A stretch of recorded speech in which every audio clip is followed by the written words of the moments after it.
दोस्तों, बौद्ध आवाज टीवी में आपका स्वागत है। मैं ब्रिजलाल बौद्ध और आप देख रहे हैं बौद्ध आवाज टीवी।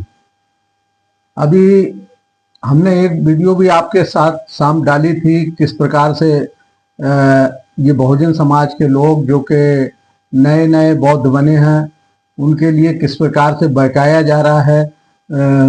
वीडियो डाल डाल करके दिवाली यानी दीपदान उत्सव बौद्धों का त्योहार है और बौद्धों को मनाना चाहिए। और आज एक नया वीडियो और आ गया कि लोगों को कहे धनतेरस भी बौद्धों का त्योहार है। कल को जब भैया दूज आएगी तब भी लोग ये कहने लगेंगे ये तो बौद्धों का त्योहार है। इस प्रकार से जो नए बौद्ध बने हैं, जो नए लोग बौद्ध धर्म में आए हैं, उनके लिए बहकाया जा रहा है। उन्हें पूरी तरह से उन्हें गुमराह किया जा रहा है कि ये जो जितने त्योहार हैं हिंदू धर्म के, वे बौद्ध लोगों से छीन लिए गए हैं। और तो मैं आपको बताना चाहता हूं कि दिवाली या धनतेरस ये विशुद्ध रूप से हिंदू धर्म का त्योहार है। इसका बौद्ध धर्म से कोई लेना देना नहीं है। और इस पर चर्चा के लिए आज हमारे साथ में बाबू जगदीश प्रसाद जी आए हुए हैं, जो कि आप जानते हैं उनके लिए हमारे बौद्ध धर्म के काफी जानकार हैं और उनके साथ में बैठकर हमने बहुत सी वीडियो भी बनाई हैं। लेकिन और उनका सार्थकता भी सिद्ध हुई, लोगों ने उन्हें पसंद भी किया है। तो आज हम फिर उनके लिए इसी पर चर्चा के लिए बुलाया है। बाबू जगदीश प्रसाद जी, आपका हमारे चैनल पर स्वागत है। धन्यवाद। और मैं आपसे पूछना चाहूंगा कि ये विभिन्न प्रकार के जो वीडियो आज भरमार है सोशल मीडिया पर कि ये जो हिंदू धर्म के जो पर्व हैं, त्योहार हैं, त्योहार जो हैं वो पहले बौद्ध धर्म के हुआ करते थे और अब ये बीच में हिंदुओं ने छीन लिया और ये बौद्ध हिंदुओं के हो गए। आज बौद्ध धर्म वालों के होना चाहिए। तो ये इस तरीके से वीडियो आ रहे हैं। आपका इस संबंध में क्या कहना है बाबू जी? बहुत बहुत धन्यवाद है आदरणीय बौद्ध जी। सभी दर्शकों को आपने मुझे आज आमंत्रित किया है, तो मैं सबसे पहले आपको भी और अपने सुनने वालों को भी और जो भविष्य में सुनेंगे उन सभी लोगों को नमो बुद्धाय जय हिंद। आपने अच्छा प्रश्न किया, क्योंकि दिवाली का त्यौहार चल रहा है, लोग धूमधाम से मना रहे हैं और तमाम तरह के लोग भी हैं जो इस त्यौहार को मनाने में अपना अपना धन दौलत खर्च कर रहे हैं। मेरा अपना ख्याल है कि भारत की धरती पर या विश्व की धरती पर तमाम समाज के लोग रहते हैं। कुछ हिंदू समाज के लोग हैं, सिख समाज के लोग हैं, ईसाई समाज के लोग हैं, मुस्लिम समाज के लोग हैं, बौद्ध समाज के लोग हैं। सब लोग अपने अपने धर्म के हिसाब से अपने अपने त्यौहार को मनाते हैं। लेकिन जो बौद्ध अनुयायी होते हैं वो त्यौहार नहीं मनाते, वो पर्व मनाते हैं। मेरा अपना मानना है कि निश्चित रूप से जो बाबा साहब डॉक्टर भीमराव अंबेडकर जी ने हम लोगों को देशित किया है, तथागत सम्यक संबुद्ध के माध्यम से, सम्यक संबुद्ध ने पहले अपनी बात कही, उसके बाद बाबा साहब ने हम लोगों को बताई कि हम लोगों का जो पर्व है, कुछ ही पर्व है जो हम लोगों का पर्व है। और जिनको पर्व मनाने का अगर मान लीजिए वो चाहते हैं कि हम पर्व मनाते रहें, तो महीने में चार पर्व हमारे पास वैसे भी मौजूद है। महीने में 4 पर्व हमारे लिए मौजूद हैं, वो उस पर्व को मनाएं। लेकिन दिवाली जो है ये निश्चित रूप से बौद्धों का त्योहार है। जहाँ तक मेरे नॉलेज में है, किताबों में जो हमने पढ़ा है, उस किताबों के माध्यम से दिवाली बौद्धों का पर्व नहीं है। वो अलग बात है कि जो जैसे अभी आपने कहा कि कुछ नए नए हो गए हैं, यही तो दिक्कत पैदा होती है। जब तक आप सही ढंग से प्रबुद्ध नहीं हो पाते हैं, सही ढंग से अपने को ज्ञान अर्जित करके इस क्षेत्र में नहीं आते हैं, तो वो जो उल्टी सीधी बातें हैं जो यूट्यूब पे सुन लेते हैं, लोगों के माध्यम से सुन लेते हैं, सोशल मीडिया के माध्यम से सुन लेते हैं, उसी में वो बहना शुरू हो जाते हैं। लेकिन जो दिवाली का त्यौहार है, जो दीपों का त्यौहार है, ये कहीं दूर दूर तक हमको नजर नहीं आता है कि ये बौद्धों का पर्व है। और ये बौद्धों का पर्व और अन्य तमाम प्रकार के पर्व हैं जो बौद्धों के पर्व हैं। जैसे हमारे बौद्धों के पर्व है हम लोगों को उस दिन पर मनाना चाहिए जिस दिन सिद्धार्थ गौतम को ज्ञान की प्राप्ति हुई। हम उस दिन को पर्व के रूप में मनाएं। जिस दिन सिद्धार्थ गौतम को महापरिनिर्वाण हुआ सिद्धार्थ गौतम जी का, जो सम्यक संबुद्ध बन गए, हम उसको पर्व के रूप मनाएं। जिस दिन उनका जन्म हुआ वैशाख पूर्णिमा को, हम उसको पर्व के रूप मनाएं। और अभी अभी ये क्वार पूर्णिमा समाप्त हुई है। जो उपोषणशील रखने वाले थे, 3 महीने तक वर्षावास का समय था, लोगों ने इसमें उपोषणशील भी रखा है। तो क्वार पूर्णिमा जो हमारा महापवर्णा दिवस के रूप में हम लोग मनाते हैं, तो ये भी हमारा एक पर्व है। हम इस पर्व को मनाएं।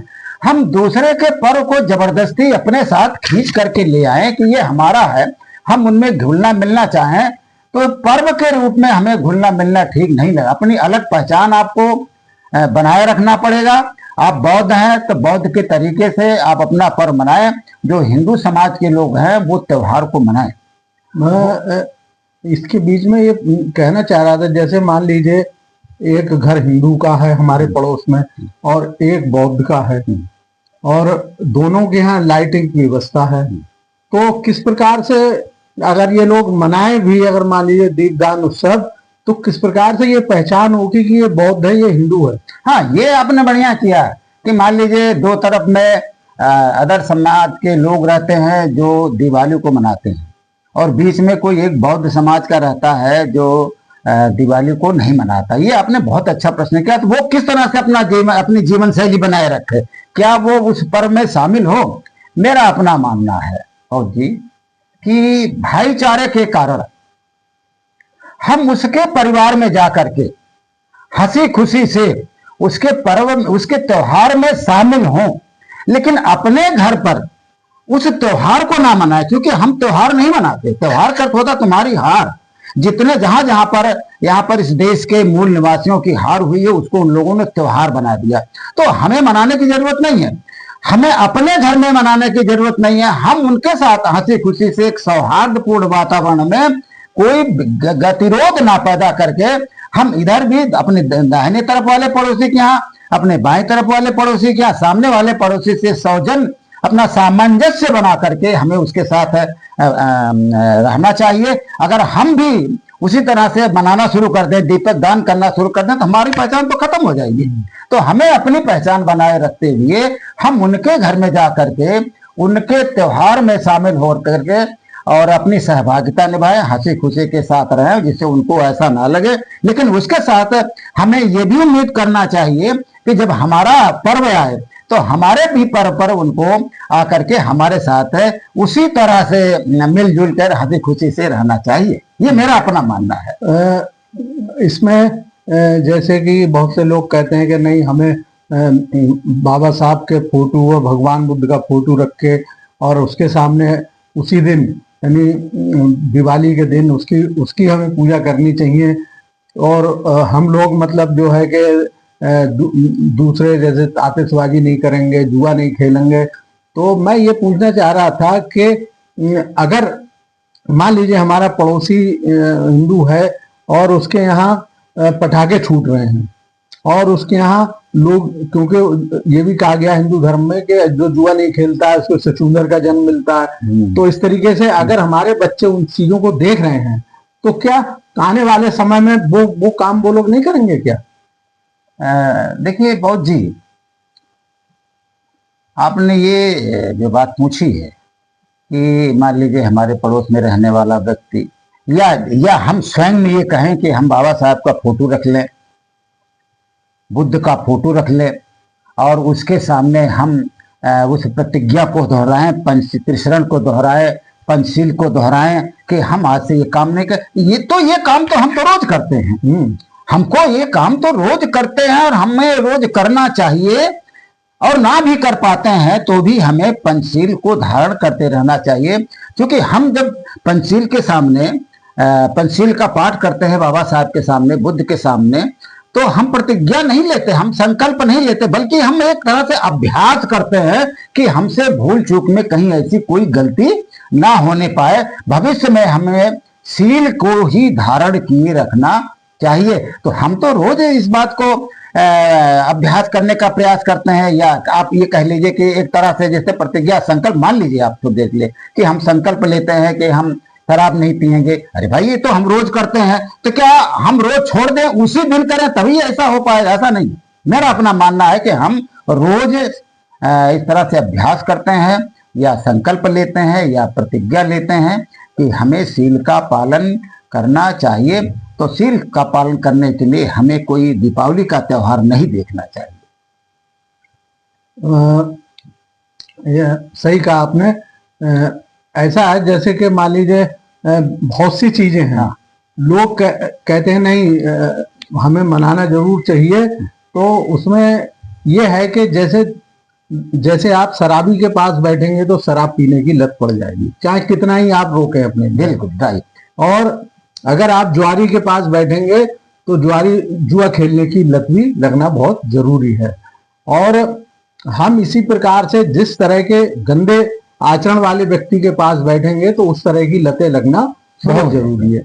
उसी प्रकार से आज ये जो कह रहे हैं कि नहीं हमें मतलब जो है कि मनाना चाहिए, मतलब जो है कि ये पर्व, ये त्योहार जो है दिवाली का दीपदान उत्सव के रूप में, तो क्या इसमें इनकी छवि अलग बनी रहेगी क्या? मतलब ये अपने लिए अलग साबित कर सकते हैं क्या? नहीं, उनकी बहुत जी छवि अलग बनी ही नहीं रह सकती। कारण उसमें एक चीज मैं आपको बताऊं कि ये वो लोग कहते हैं, वो लोग बौद्ध बनने का दंभ भरते हैं। वो कहते हैं कि मैं फला बौद्ध हो गया हूँ, फला हो गया हूँ। वास्तव में वो हिंदू हैं। मेरे अपने विचार हैं, किसी की आत्मा किसी का मन अगर आहत होता है तो मैं सारी बोलता हूँ। वास्तव में वो हिंदू हैं, वो बौद्ध नहीं है। जो बौद्ध होगा, प्रबुद्ध होकर के जो बौद्ध बनेगा, वो कभी भी इन लोगों के पास नहीं बैठेगा। ये सही है कि मान लीजिए हमारे बच्चे हों या हम हों, किसी शराबी के पास बैठेंगे, जुआरी के पास बैठेंगे, तो अभ्यास करते करते आदमी उसी में ढल जाता है। तो हमें इन सब चीजों से दूर रहना चाहिए। हाँ, समय समय पर हम उसके दुख सुख में तो शामिल हो जाए, हाँ। हम उसके दुख में शामिल हो जाए, हम उसके सुख में शामिल हो जाए, लेकिन अन्यथा अन्य किसी पर्व त्योहार पर हमें नहीं शामिल होना चाहिए। क्योंकि त्योहार हमारे लिए वर्जित ही नहीं बल्कि हमको अपने मन से ही त्योहार को नहीं मनाना चाहिए। हमारे लिए पर्व है और हमें पर्व को मनाना चाहिए, और उन त्योहारों से अपने बच्चों को भी दूर रखना चाहिए। मैं तो अभी बहुत जी वर्षावात के समय पूरे 3 महीने मैं उपोषणशील में रहा, तो अब मैं आज दिवाली के दिन इन सब चीजों को मनाऊं तो मेरे उपोषणशील का मतलब क्या रह जाता है? तो इसलिए हमको किसी भी कीमत पर इनके बहकावे में नहीं आना चाहिए, चाहे सोशल मीडिया के द्वारा। आजकल तो बहुत तरह तरह के लोग हैं, किसी न किसी लालच में आकर के लोगों की, जैसे अगर ये समाज जो पीड़ित समाज है, शोषित समाज है, जो बाबा साहब के अनुयायी हैं, अगर वो कहीं बौद्ध धर्म की तरफ सभी लोग चले गए तो एक वर्ग का ह्रास होगा। इसलिए वो तमाम लोगों को नई नई बातें निकाल करके लाते हैं कि सोशल मीडिया पे जाओ, जिससे ये जो है बौद्ध धर्म की तरफ आकर्षित ना हो। वो मानेगा कि जब धनतेरस भी बौद्धों की है, धनतेरस हिंदुओं की है, दिवाली भी बौद्धों की है, दिवाली भी हिंदुओं की, तो हम परिवर्तन क्यों करें? तब वो परिवर्तन नहीं कर पाए, मेरा अपना सोचना है। तब वो परिवर्तन बौद्ध नहीं कर सकता है। इसलिए हमको दूरी बनाकर रहना चाहिए, हमें अपनी एक अलग पहचान बनाकर रखना चाहिए। एक कारण मैं और आपको बताता हूं, जैसे मुस्लिम समाज का व्यक्ति है, वो जब भी अपने मंदिर मस्जिद जाएगा तो टोपी लगा लेगा। तो इसका मतलब ये होता है कि वो टोपी लगा करके, उस भेष सफेद कपड़े पहन करके वो अपने मस्जिद में नमाज अदा करने के लिए जा रहा। हमारे पास, हमारे लोगों के अंदर अभी वो जागरूकता नहीं आई है, वो चेतना नहीं आ पाई है कि हम भी अपना एक वो ड्रेस कोड बना करके ही जब निकले तो हम अपने बुद्ध विहारों में जाएं और वहां पर वंदना करें। ना भी करें वहां बुद्ध विहारों में जाकर, तो अपने घर में अगर हम उस तरह से वंदना करते हैं और लोगों से बाहर निकल करके अपने हाथ जोड़ करके उनको नमस्ते करें या जय भीम करें या नमो बुद्धाय करें, कम से कम हमारी पहचान तो बनी रह जाएगी। नहीं, ये तो बाबा साहब ने भी कहा था कि हमें रविवार के दिन, हर रविवार को बुद्ध विहार जाना चाहिए। और हमारी जो ड्रेस कोड है वो सफेद कपड़े हैं, और सब लोग जाते भी हैं सफेद कपड़े पहनकर। लेकिन जो इस बात को मानते हैं, जो धर्म को मानते हैं, वो जाते भी हैं। इसके साथ मैं एक बात और कहना चाहूंगा, जहां तक संगति की बात है, तो अगर हम जैसे व्यक्ति की संगत करेंगे वैसे ही बन जाएंगे। तो बुद्ध ने कहा कि जब वो जा रहे थे, उन्हें किसी ने गाली दी, तो वो चले जा रहे थे, तो कुछ लोगों ने कहा कि भाई आप गाली दे रहे हैं, मतलब जो है, और भगवान आप तो चले जा रहे हैं, इससे कुछ कह नहीं रहे। तो भगवान बुद्ध ने कहा कि कोई किसी को दान देता है और वो दान देने वाला, लेने वाला दान ना ले उससे, तो किसके पास रहेगा? बोले वो तो उसी पे रहेगा जो दान देने वाला। तो बोले मैंने भी उसकी गाली नहीं ली, उसकी गाली उसी पे रह गई। तो बात यहाँ पर ये है कहने की कि हम जब किसी की चीज को लेंगे ही नहीं तो वो हमारे पास आएगी कैसे? है? और यहाँ पर यही बात है कि अगर हम किसी त्योहार को मना रहे हैं, जब तभी तो हमारे पास वो आ रहा है, और अगर नहीं आएगा, जब हम नहीं लेंगे तो हमें पास आएगा नहीं वो। तो मैं इसी के साथ, बाबूजी आप हमारे चैनल पर आए, आपका बहुत बहुत साधुवाद, बहुत बहुत धन्यवाद। आपने आकर यहाँ पर बहुत अच्छी जानकारी दी और लोग इस जानकारी का फायदा भी उठाएंगे। 1 मिनट आपको रोक रहा हूँ, हाँ, क्योंकि अभी आपने शब्द कहा है कि बाबा साहब ने कहा है कि हर रविवार, बुद्ध विहार, हर रविवार बुद्ध विहार। तो कहीं गलती हो गई हमारे जो हिंदी में अनुवाद किया है लोगों ने। आप बुद्ध एंड धम्मा का जब चैप्टर खोलेंगे, परफेक्शन ऑफ द राइटियसनेस, कि सदाचार की पूर्णता कैसे हो, उसमें 14 नंबर पर बाबा साहब ने जो कहा है, 14 नंबर पर स्पष्ट रूप में कहा है कि हर रविवार बुद्ध विहार, अर्थात वीक के अंत में जो आपका छुट्टी का दिन होता है, जो अवकाश का दिन होता है, उस दिन थोड़ा समय निकाल करके आपको अपने पूजा स्थल पर जाना चाहिए। मैंने इसलिए आपको बीच में रोका कि बुद्ध एंड धम्मा में है, वो क्रमांक 14 पर है, इसको कोई भी व्यक्ति देख सकता है। क्रमांक 14 पर इसको कोई भी व्यक्ति देख सकता है। बहुत बहुत धन्यवाद बाबूजी, आप हमारे चैनल में आए, लोगों के लिए अच्छी जानकारी दी, और सब लोग इस जानकारी का फायदा भी उठाएंगे और इस दिवाली और धनतेरस से दूर रहेंगे। यही हमारे चैनल का उद्देश्य है कि हम अपने लोगों को गलत जानकारी ना दें, उनके लिए अच्छी जानकारी दें, और अच्छी जानकारी लेकर वो लाभान्वित हों और धर्म का पालन करें, आगे बढ़ें। यही हमारा उद्देश्य है। नमो बुद्धाय, जय भीम, जय बुद्धाय, जय भीम।